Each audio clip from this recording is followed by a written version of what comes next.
Hola, ¿qué tal? ¿Cómo andan? Bienvenidas, bienvenidos a QR. Estamos en vivo por Bravo TV. 18 de junio de 2025. Es un enorme desafío ser contemporáneos con acontecimientos muy importantes y que al mismo tiempo podamos tener dimensión del peso histórico que esos acontecimientos tienen. Nos estamos refiriendo a la movilización que hoy reunió en la Plaza de Mayo cientos de miles de personas. Siempre hay una discusión sobre de qué estamos hablando. Estamos hablando de 500.000, de 600.000, 700.000. Hay algunos parámetros que son muy personales, muy vivenciales. Hasta dónde se puede ingresar, qué tan apretados está en un metro cuadrado. En las diagonales norte y sur y en Avenida de Mayo, hasta cuántas cuadras efectivamente se puede caminar más o menos con cierta tranquilidad. Bueno, todo eso hace al registro personal. Después, insisto, los números son los números, pero flor de marcha, ¿no? Flor de movilización, seguramente de dimensión histórica, no solamente por la cantidad de gente, sino por los contextos en el que se da. Y no solamente en la Ciudad de Buenos Aires, en todo el país, movilizaciones muy importantes que ya vamos a repasar a lo largo del programa. Ahora, vamos a hacer un esfuerzo juntos, juntas, porque claro, como en los partidos de fútbol, cuando uno va a la cancha, después a la noche quiere verlo por televisión y quiere ver lo que no pudo ver, quiere ver lo que se generó. En este momento hay seguramente audiencia, muy buena porción de nuestra audiencia, que estuvo participando en la movilización y que hoy quiere ver de qué fue protagonista, qué hizo, qué hicieron. Vamos a hacer un esfuerzo y vamos a pensar en quienes no estuvieron en la movilización. Vamos a pensar en quienes por distintas razones decidieron no movilizarse por prejuicios políticos, prejuicios de la vida social, prejuicios de este tiempo, y tratar de tomar algunos elementos de lo que hoy pasó y estamos viendo allí en Plaza de Mayo, que vuelven muy relevante y que lo transforman en un acontecimiento político y seguramente un acontecimiento político histórico. Primero, estamos en un momento de loas al individualismo. El individualismo nos atraviesa por todos lados. En nuestras cosas más cotidianas, más familiares, más cercanas, en el uso de nuestro tiempo libre y por supuesto también en nuestra vida social, en nuestra vida política, en nuestra vida compartida. Nos atraviesa en nuestra manera de relacionarnos con nuestras amistades, en el amor. El individualismo reina. Y esa es la razón por la cual una enorme cantidad de cosas nos suceden y son muy distintas a las que nos pasaban en otro tiempo. Bueno, en ese contexto de individualismo hubo estos cientos de miles de personas que tomaron la decisión de salir de su lugar de confort, de levantarse, de romper la rutina, muchos faltando al trabajo y poniendo en riesgo su trabajo, porque no hubo un paro general decretado que permitiría efectivamente eso, sin el riesgo del descuento, sin el riesgo del despido, sin el riesgo de la advertencia, y tomaron la decisión de ir a la Plaza de Mayo a media tarde, en realidad desde la mañana, muy temprano. Muchos y muchas de manera organizada, eso es muy valioso. Una de las cosas que nos metieron en la cabeza, batalla cultural, derrota para el campo popular, es que si había micros, que si había algún tipo de viaje, no en colectivo, sino organizado colectivamente, eso era un demérito. Bueno, no, es un enorme mérito, porque se es parte de una organización, porque se es parte de un colectivo y porque ese colectivo, en decisión participativa, toma la decisión de participar, de ir a una movilización, de ir a una marcha. Pero también, y siempre hacen la diferencia, muchísima gente suelta. Muchísima gente que no tiene una militancia partidaria o en alguna organización política o social y que tomó la decisión de ir en todo el país. Y en general, insisto, hacen muy buena diferencia. También estamos en un tiempo de gran fragmentación, de suma fragmentación política. Y hoy también hay un elemento histórico, es que distintas fracciones del peronismo, del panperonismo, de eso que se denomina campo nacional y popular, aunque sean en distintas militancias y en distintos partidos políticos, estuvieron allí. Estuvo el trotskismo, el Frente de Izquierda se movilizó, con sus reparos, no necesariamente por Cristina o por seguir las ideas de Cristina, sino porque entendemos que la condena a Cristina es una proscripción. Y entonces estamos ahí por la democracia, por las instituciones. Bueno, en medio de tanta fragmentación, negocio para el individualismo, negocio para los advenedizos de la política, para la emocionalidad violenta, en medio de esa fragmentación, esta marcha, esta movilización. Hay otro elemento más, que es el amedrentamiento. Estamos en tiempos en que a nadie se le cae nada desde el gobierno en decir te voy a reprimir, te voy a moler a palos. Al que se moviliza se lo faja. Y no ahorramos en gastos, ponemos toda la carne al asador. Movilización, que alguien pone un pie abajo de la vereda y si están en el cordón también por las dudas, se le mete palo. Y todo eso como mensaje, porque en definitiva, si era por liberar el tránsito, ya conocemos el truco, el que genera lo que se quiere evitar es la propia fuerza policial, el amedrentamiento para que a nadie se le ocurra ir a protestar, para que a nadie se le ocurra que en la calle se resiste un modelo de ajuste. Bueno, en ese contexto de amedrentamiento, ahí está la gente en la calle, movilizada, aprendiendo que si se va en masividad no pasa nada, que esa es la mejor manera de protegerse. Entonces, en tiempos de individualismo, en tiempos de fragmentación, en tiempos de amedrentamiento contra quienes se quiere movilizar, esta movilización de hoy. Hay un nosotros, está claro que hay un nosotros.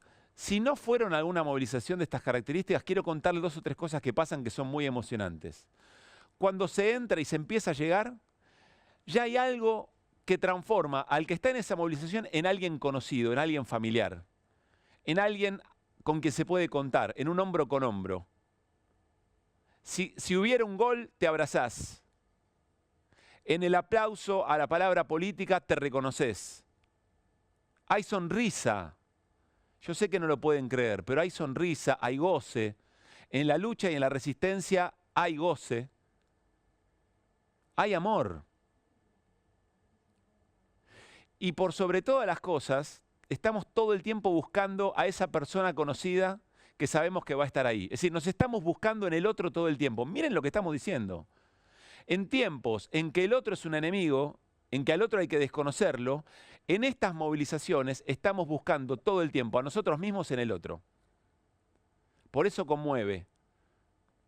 Por eso hay un lazo muy pero muy importante que es difícil de describir si no se está ahí, si no se pertenece, y que a veces se desactiva en ciertos momentos. Cuando hay enojo con la política se desactiva, pero hay momentos en la historia, por eso este 18 de junio de 2025 es histórico, en que eso de alguna manera revive. Hay también un sentido de esa movilización, porque estamos en tiempos de odio. Y esta no es gente que va a odiar a otro, esta es gente que tiene en común un proyecto positivo, tiene convicciones. Esta gente no se moviliza en defensa de la corrupción.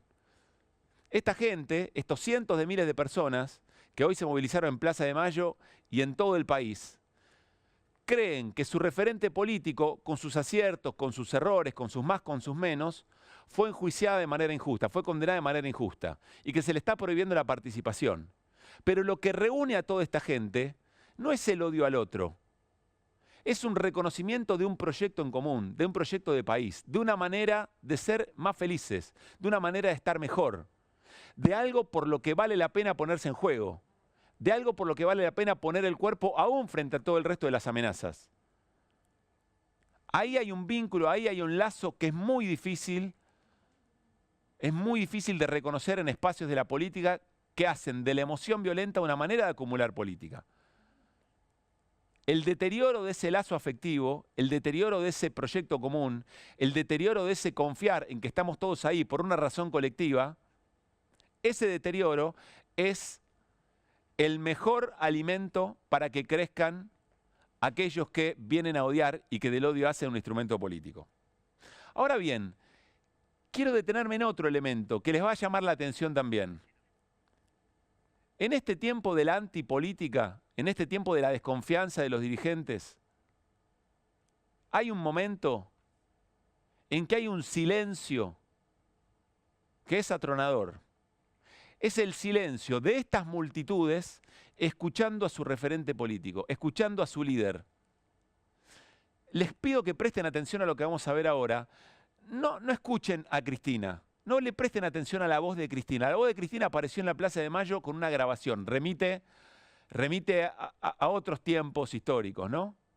A los cassettes, a las cartas de otros dirigentes que estuvieron proscriptos, que no se les permitía participar electoralmente.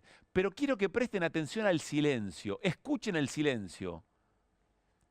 Sean revolucionarios, escuchen el silencio de este tramo de la plaza hoy y la palabra de Cristina Fernández de Kirchner. Terrible sacrificio de Néstor y todo lo que nos costó construir aquella década ganada, no solamente en términos políticos, sino te diría hasta en términos personales y de familia. Viví también un intento de asesinato. No, la verdad que no me ha faltado nada en estos años y he soportado este proceso judicial infame que se arrastra desde hace años y que llegó a su fin con la misma corrupción judicial con la que empezó. Bueno, queridos argentinos y argentinas, vamos a volver. Y además vamos a volver con más sabiduría, con más unidad, con más fuerza. No está superpuesto, ¿eh? Tiene sonido ambiente. Lo que pasa es que no volaba una mosca. Estaba la palabra de Cristina y hay un momento que hay algunos aplausos, pero también hay aplausos que saben que, como es una grabación, no quieren interrumpir lo que sigue diciendo Cristina Fernández de Kirchner. El valor político que tiene esto me parece que todavía no lo dimensionamos. Insisto, quien convoca ese silencio de cientos de miles de personas reunidas en una plaza es la palabra política. Y se la escucha en silencio, en tiempos en que no hay tiempo para nada, en que decime todo rápido, todo ya, decime algo fuerte, no me hagas escuchar un discurso. Seguramente buscando claves de acción, seguramente, bueno, como ocurre siempre con las palabras y los discursos políticos, pero es un dato sumamente importante. Ocurrió otra cosa, y ahora sí nos metemos con la palabra de Cristina, y creo que probablemente para el sector que hoy se movilizó en la Argentina, para esto que solemos denominar el campo nacional y popular, tan heterogéneo pero hoy tan amalgamado, me parece que lo que vamos a mencionar ahora es probablemente lo más importante en términos de evento histórico. Vamos a escuchar y después tratamos de compartir una lectura. Yo aquí, en San José, 1111, firme y tranquila, eso sí, con prohibición de salir al balcón. Dios mío, qué cachivaches que son. Quiero agradecerles a todas y a todos las increíbles muestras de afecto y de cariño de todos estos días acá, en la puerta de mi casa y en distintos puntos del país. Gracias de corazón. Los he escuchado cantar consignas, cantar la marcha, cantar el himno nacional, con mucha pasión, pero quiero contarles que lo que más me gustó fue escucharlos cantar otra vez Vamos a volver. No lo hacíamos desde hacía muchísimo tiempo, demasiado tal vez. Y me gusta ese vamos a volver porque revela una voluntad, la de volver a tener un país donde los pibes puedan comer 4 veces al día y en el colegio les den libros y computadoras, que los laburantes lleguen a fin de mes y puedan ahorrar para comprarse un autito, una casita, un terreno. En ese momento se escuchó muy bien el silencio y cuando Cristina pronuncia la frase vamos a volver, el aplauso. Dijo varias veces Cristina vamos a volver. Y nos da la sensación en QR que ese vamos a volver hace un punto de contacto con el vamos a volver, porque dice, volvieron a cantar vamos a volver. ¿Cuándo se cantaba vamos a volver? Bueno, durante el gobierno de Mauricio Macri y sobre todo en la decadencia del gobierno de Mauricio Macri, fue una decadencia económica en un momento determinado después de las elecciones de medio término. ¿Dónde se cantaba? En las plazas, por supuesto, en las concentraciones. En aquel momento costaba, ¿se acuerdan también? Estaban las reuniones en las plazas, pero costaba la reunión. Se cantaba en los teatros, se cantaba en los recitales. El vamos a volver fue en algún momento una consigna de futuro. Bueno, quizá la movilización de hoy sea una frontera para que este sector de la vida política en la Argentina ya no tenga tanta culpa por lo que acaba de pasar, por el gobierno muy frustrado del Frente de Todos y pueda remitirse otra vez a la emocionalidad de aquel vamos a volver. Es como si pudiera empezar a mirar para adelante. Como si aquí se hubiera establecido una línea a partir de la cual, listo, el pasado ya está, ahora con orgullo tratamos de comunicar una esperanza, de construir un mensaje político que lleve esperanza, que tenga expectativa hacia adelante, un horizonte, la utopía, en algún punto, que es lo que motoriza el andar hacia efectivamente el futuro. Y no es un dato menor para un espacio de la política que lo que quiere es volver al poder, que quiere darle un modelo alternativo a lo que está llevando adelante hoy el gobierno de Javier Milei. Dijo Cristina Fernández de Kirchner otra cosa. A mí no deja de sorprenderme que Cristina siempre en sus discursos después de la condena hace mención a que la condena es parte del lawfare, que es una persecución política, que es una condena política y no una sentencia judicial. Lo hace, tiene algunos momentos, habla de los monigotes, no habla de Milei, habla del poder real. Esto también es interesante y después vamos a hablar del gobierno, del lugar que tiene el gobierno en esta escena. Pero Cristina permanentemente utiliza, y lo hizo hoy también en el mensaje a Plaza de Mayo, habla del modelo económico, habla del modelo social, habla de la vida política. Es decir, va construyendo un programa, va construyendo una plataforma. Electoral sí, seguramente, pero por sobre todo de sentido, de pulsión política. Es parte de la construcción de un horizonte, es parte de la construcción de un futuro. ¿A dónde vamos? Bueno, a esto. Habla de política, Cristina. Y hablar de política quiere decir que no se encierra en su casa, en San José 1111, sino que muestra la vitalidad de lo que es. De la misma manera que sale al balcón y baila, o salía al balcón y bailaba y lo volvía locos. A todos aquellos que están gozando en este momento y que probablemente se estén preguntando, che, ¿ganamos? Pensamos que acá se acababa todo. Cristina Fernández de Kirchner hablando de los límites del modelo económico y presten atención a lo que dice respecto al consumo. Porque me pregunto, ¿cómo se sostiene un modelo económico donde la gente tiene que tarjetear la comida del día a día y arriba después no puede pagar la tarjeta? ¿Cómo subsiste un país donde es mucho mejor comprar comida, viajar, comprar ropa afuera porque es más barata de lo que está aquí adentro del país? Hay un enorme desafío para esta oposición, uno podría decir la oposición propiamente dicha, nucleada, que viene de distintos lugares, pero que hoy se reunió en esa imagen. No deja de sorprenderme la imagen, ¿eh? Es tremenda la imagen de cómo estaba la Plaza de Mayo hoy. Y vamos haciendo el desafío de entender lo histórico, aún siendo contemporáneos. El gran desafío de este sector es hilvanar lo que sufre cada sector, entender que hay un denominador común, que son las políticas de ajuste, vincularlo con la pulsión de calle y la pulsión de movilización que vuelve a tener y que responde efectivamente a un sector de la sociedad muy importante. Es decir, política de ajuste como de denominador común, movilización, estado de política activo y promesa electoral y promesa de gobierno. Si logra hilvanar todo esto, tendrá una fórmula muy efectiva.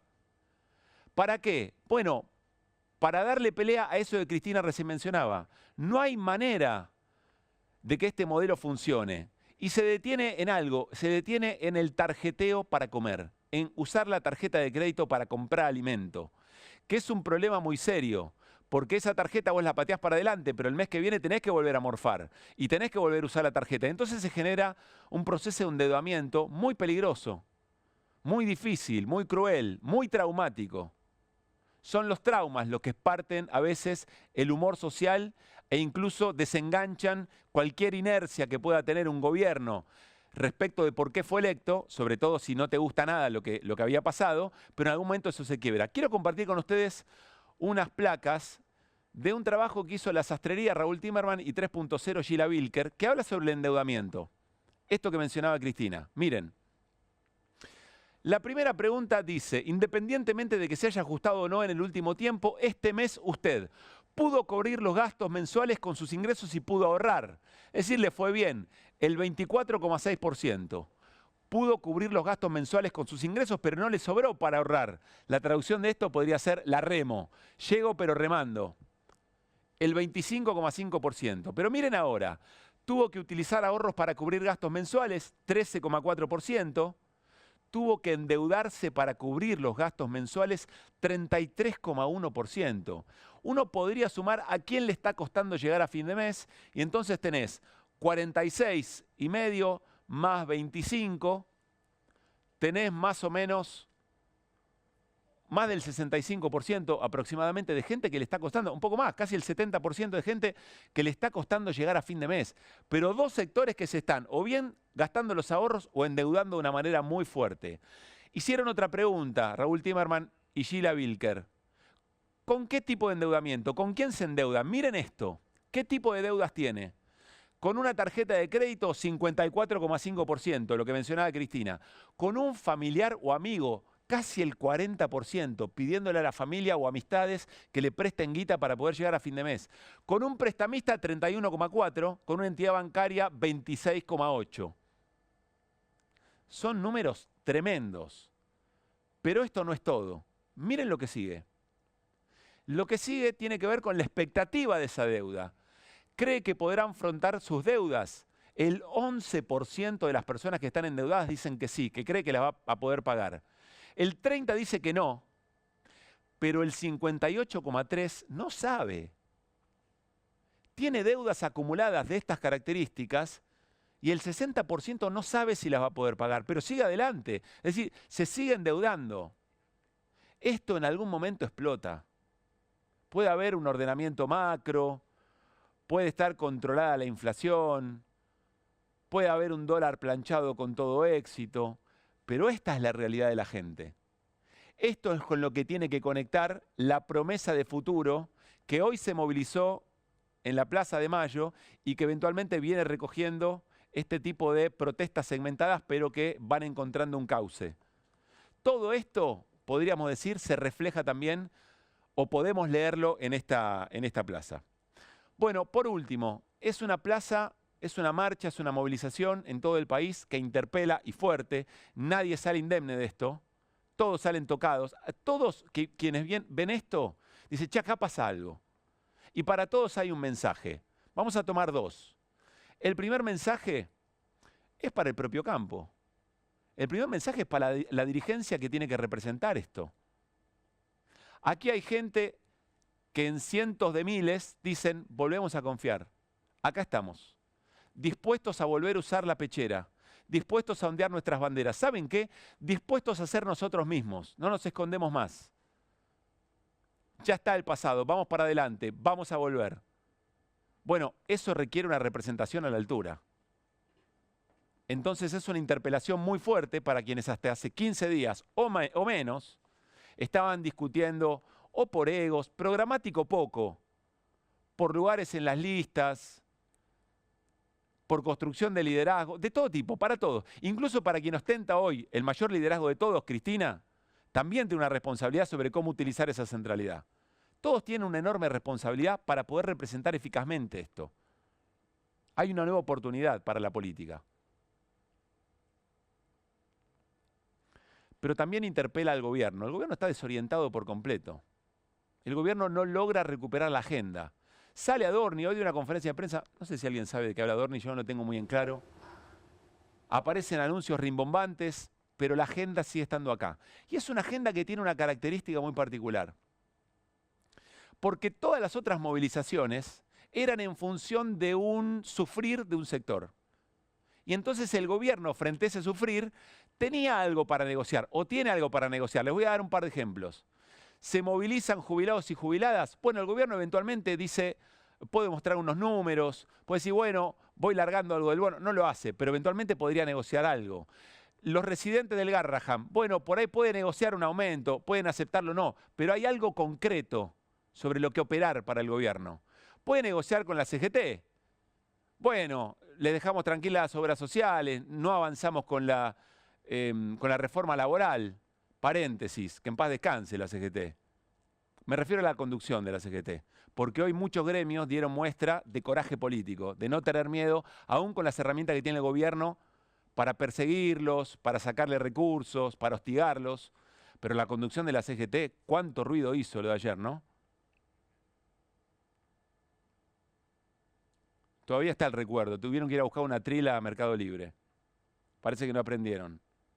Cierro paréntesis. Con todos esos sectores el gobierno puede negociar. Ahora, ¿cómo negocia con esto el gobierno?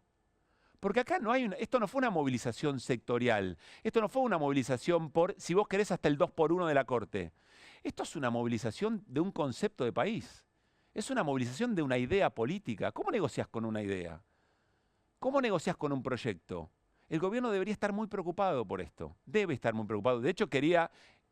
Y hasta uno puede decir que logró evitar la movilización. ¿Se imaginan lo que era una dirigente caminando hacia Comodoro Pi o en auto hacia Comodoro Pi, y detrás toda esta movilización hubiera sido, esto recorre el mundo. Me sorprendió la cantidad de medios internacionales que hoy estaban en la plaza. Ya recorre el mundo, pero eso hubiera sido algo que entendieron que era muy riesgoso. Y lo está observando los mercados, lo están observando el resto de los países, los organismos financieros internacionales. Dice, che, todo muy lindo, nos rinde muy bien, pero tenés un problema porque acabo de ver una movilización que no se ve en todo el mundo así nomás. Y que hay que ver cuándo se dio una movilización así por una líder política, por un proyecto de país, por un modelo antagónico al tuyo, no por algo que podés negociar.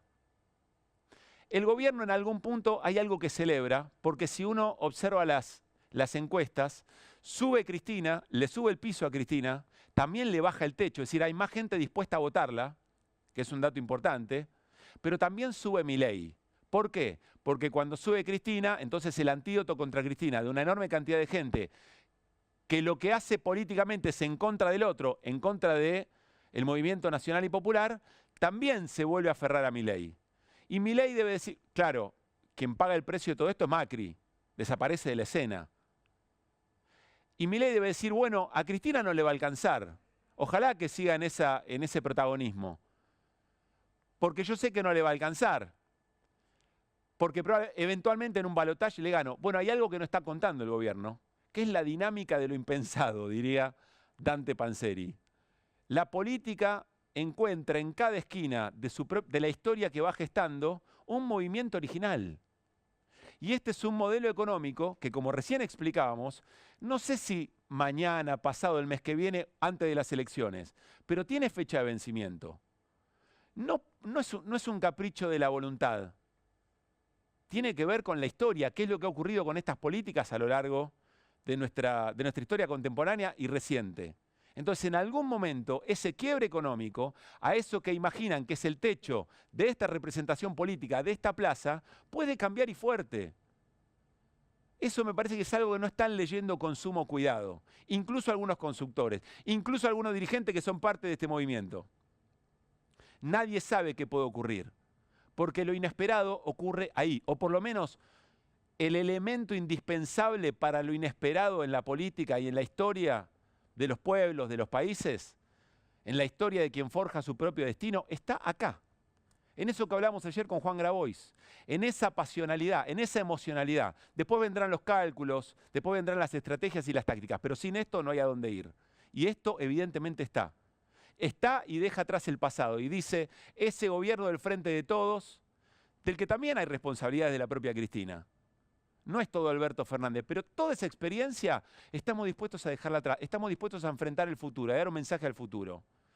Yo creo que están jugando con fuego quienes apuestan a esto y quienes ven esto hoy y se sonríen y dicen, a estos nos los comemos entre dos pancitos. Día histórico, 18 de junio de 2025. ¿Qué tan histórico? No lo sabemos, porque se está haciendo y porque está en el camino, y eso es lo más lindo que tiene la vida. No saber con qué nos vamos a encontrar a la vuelta de la próxima esquina. Arrancamos QR y arrancamos con las voces del día. Perdón, un momentito. Sepan disculpar. ¿No perciben algo distinto en el aire de este miércoles? ¿No notan alguna diferencia? Claro, es otro miércoles, tercero consecutivo que nos fajan a los jubilados. Que no hay represión a jubilados y jubiladas. ¿Se acuerdan? Hace 3 miércoles, porque distintos sectores entendieron que la lucha era una sola y que esa masividad defendía a jubilados y jubiladas. El miércoles pasado, porque estaba vallado el Congreso, se dieron vuelta las organizaciones y fueron a Plaza de Mayo. Y la policía no supo qué hacer. Y hoy, ¿qué les tengo que explicar? Así que tome nota, ministra. Tome nota que no voló ni en la botella hoy. Tome nota que se puede. Y de paso, ¿sabe qué? Se puede ahorrar unos cuantos pesos en esos operativos multimillonarios que utiliza para fajar gente. Da la sensación que eso ya encontró su antídoto. Ahora sí, las voces del día.